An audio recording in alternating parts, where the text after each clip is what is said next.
Welcome back to MMA Al Dente. I am the guy who picked Kevin Randleman to defeat Tom Erickson. And I'm here to talk about Josefine Knuttson versus Marnic Mann.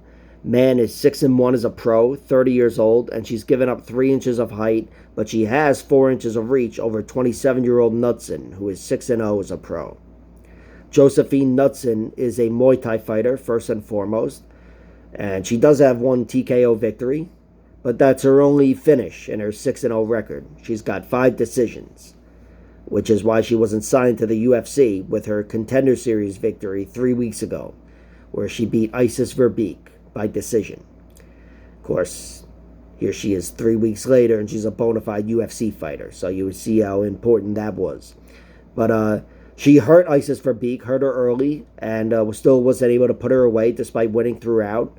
And she has shown at the very least she can fight hard for 15 minutes. Again, she's been to a decision 5 times. I did think she lost one of her decision fights to this girl, Jacinda. It was a split decision, but I do think she was outpointed there. But she showed in that fight and in the Verbeek fight and a few others that she can grapple, Josefine Knuttson. She's not just a striker. She's not a fish out of water on the ground. But definitely she wants to be on the feet. You know, that's where she wants to be, and certainly in this fight against Marnic Mann. Marnic Mann, even though she has 4 inches of reach, I think she's going to be up against it, striking on the outside with Josefine Knuttson, because Knuttson is a very good striker. And on the inside, you know, if Marnic Mann's not able to take her down from the clinch and really own the clinch with her wrestling, Josefine Knuttson is going to own the clinch with her Muay Thai. You know, if it's any sort of a prolonged clinch battle, I expect damage to be done. But Marnic Mann is a takedown artist from the clinch. That's where she gets the majority of her takedowns. And she's pretty effective there.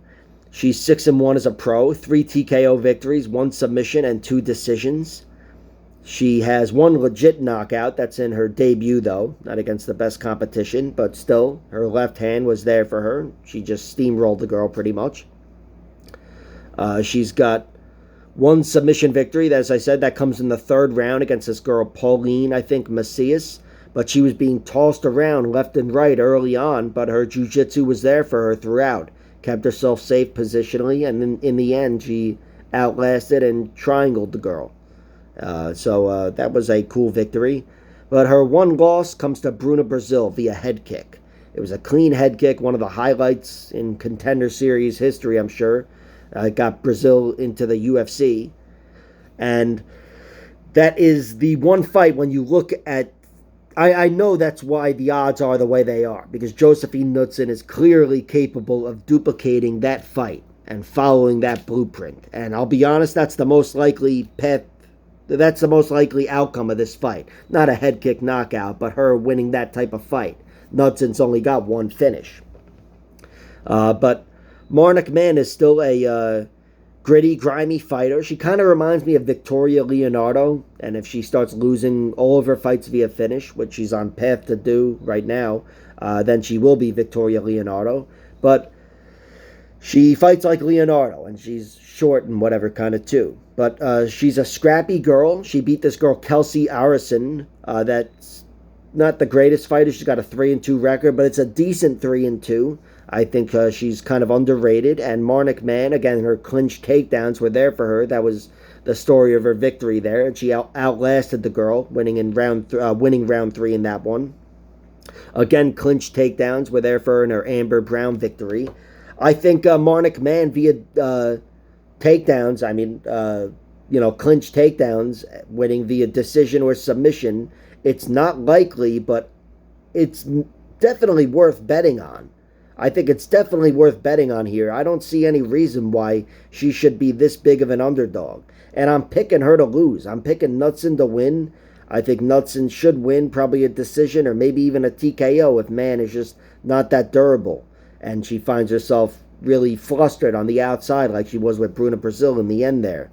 But Marnic Mann at plus 500 and for a decision line at plus 700 against a girl that I thought should have lost to this girl Jacinta Austin, who is, I talk about following blueprints. I think if Marnic Mann is capable of winning that fight, of fighting that fight that Jacinta fought against Josefine Knuttson.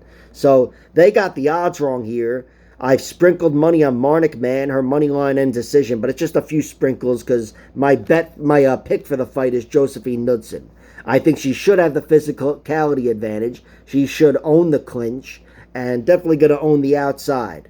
I don't know if she's going to get the finish, but if she does, I imagine it'll look exactly like it did with Bruna Brazil. She had a beautiful head kick over Isis Verbeek, a sneaky head kick, Josefine Knuttson. So that's the pick. But again, the bet is Marnic, Mann. I just think, I need to know more about both fighters before I see anything. I see any reason for a fighter to be minus 800 when she should be 5-1, in my opinion, coming into the UFC against a 6-1 fighter. So it just doesn't make sense to me. But again, I see Knuttson winning the fight. So I'll go with Knuttson. Like, share, subscribe, all that horse shit. Check out my other videos.